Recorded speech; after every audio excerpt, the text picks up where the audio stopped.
In this video, I'm going to share with you the difference between a sync and a clean. Sometimes some merchants get the two confused, so I'm going to try to clarify that for you guys. So I'm going to talk about only these two things in this video. Feel free to subscribe to check out the other videos and other updates so you can see how all the features kind of come together and work together. So a sync indicates that you've made price changes, category changes, modifier changes, tax changes, or other changes in your Clover inventory, and you want those changes to be transferred over to the online order page. So in that case, what you would do is you would do a manual sync, right? Right now, as of November 2021, we have it set up where you can enable item auto sync. So item, as you guys know, is your Clover inventory items, not your modifiers, not your categories, not your taxes, not your modifier groups, but items. So if you change a price for an item or make changes to an item name, that will automatically carry over as long as you enable item auto sync. Okay, so that's a good thing. But the other thing is that right now Clover doesn't offer a way to auto sync modifiers, so that and taxes. So in that case, you have to do it manually. So the good news is that most people don't change their taxes that much. They probably change it once a year or maybe once every couple of years. So this button probably hardly be used. But even if you don't know if you change your taxes, you want to be double sure or double check, just press the button because it'll double check with your Clover what your taxes are. It'll update it for you. Let's suppose you accidentally added 2 taxes in your Clover, and then you're like, oh my gosh, I actually put 2 taxes in my Clover. That's wrong. Then you have to do a clean the taxes, right? So you go here. Oh, sorry, I skipped it over. Taxes right here, and then press start. What this will do is it will remove any old taxes or duplicate taxes from your Clover. Okay, so that's only with taxes, because usually I notice some merchants, they'll add a tax and they remove it from the Clover, and then now they have 2 taxes on here because they forgot to remove it from here too. So make sure to press clean inventory for taxes. And then now let me explain to you what this part is and what this part is. I kind of give you a brief idea. So again, if you added 5 new modifier groups, then you have to press update modifiers to add those 5 modifier groups from your Clover inventory and have it be shown on your website. Let's suppose you added 7 new categories and you have to press update categories, okay? And let's say you added 15 new items, 15 new items. Same thing, you'll press update all items and it'll carry over here. If you already have this enabled, then 99% chance it will do it automatically. But if you want to be on the safe side and somehow you go on your website and you're like, wait, I added a slice of pizza, but I don't see it here, then press update all items in case it may have got stuck, and you can have it transfer over. Now, the other thing I want to talk about is order types.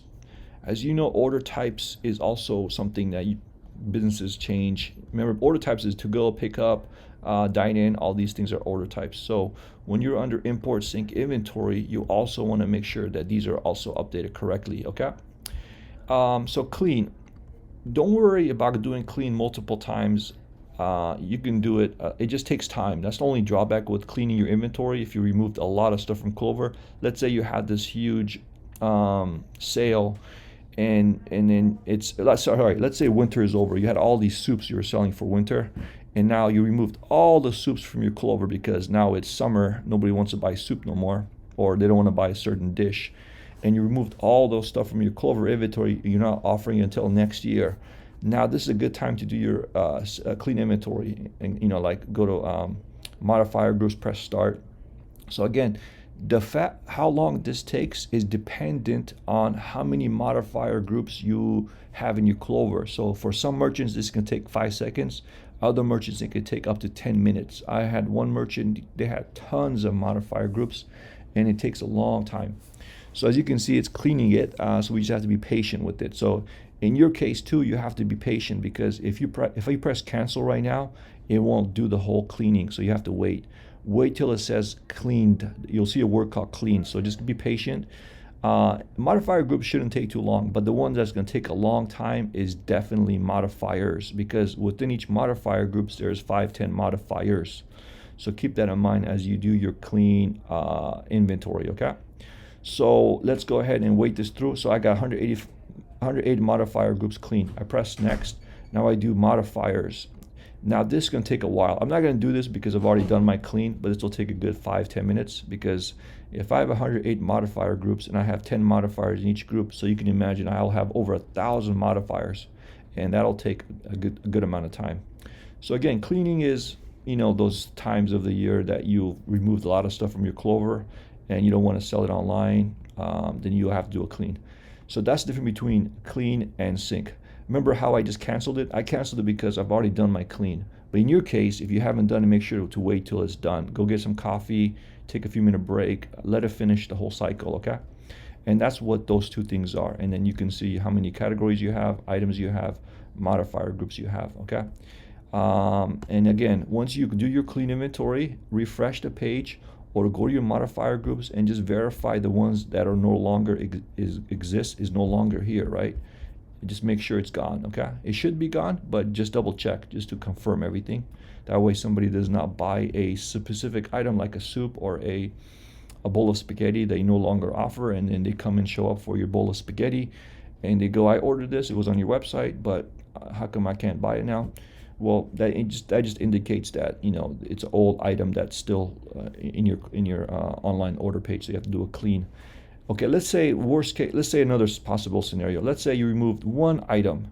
You went and removed, let's say you removed tomato sauce. You know, you can just hide it like that, okay? You can do that as well. That'll you don't have to do a whole clean because it's just one item. But if you remove 55 or 10 or 20 items and you don't want to hide each one individually, then it's better to do a clean, okay? But remember, if you hide it, this tomato sauce will always still be here on your inventory. You're just making it invisible for the customer. So I'm just showing you this option because let's say you're in a rush one day and you remove tomato sauce and you don't want to do a clean because it'll take 10 minutes and you just want to quickly hide it from your customers, then you can do the hide option as well. Okay, hide is from here. You can hide it from here. And you can also hide it from here, items, images, descriptions. Okay, so items, categories, modifiers. So that's it for today's video. Please subscribe so you can learn more. And also, always click on announcements so you can see our latest updates, features, whatever new things we offer, like our branded app, social media marketing. We want to work with you, help you grow your business. So subscribe and let us know if you have any questions. Thank you so much.